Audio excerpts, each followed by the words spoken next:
nga abogado na Noe Megala ni Saldico ug Martin Romualdez, ang Senate President o kining chairman sa committee sa Blue Ribbon.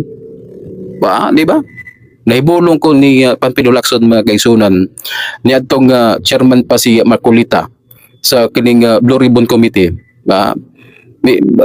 Naghimo siya, pinakarit mo to ya, wa masayad si Marcolita. Karit lang nga nag-privilege speech. Grabe nga mga probinsya ang iyang gipangalan nga nalambigit sa kining flood control, corruption sa flood control project, mga ghost project.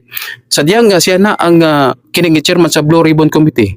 Kay ilang gipulyan si Marcolita. Lahi naman ang iyang tunada. Di naman mao. Inay nag-expect ang mga katawhan nga kato iyang panganlan ang mga lugar iyang hisgutan sa Blue Ribbon Committee na unsa na may taon ni sadyang siya na miingkod lahi naman ang tunada sa iyang investigasyon. Klaro na mahinuon makaigsunan nga murabag gi panalipdan makaigsunan ang tinuod nga adunay kalambigitan sa korupsyon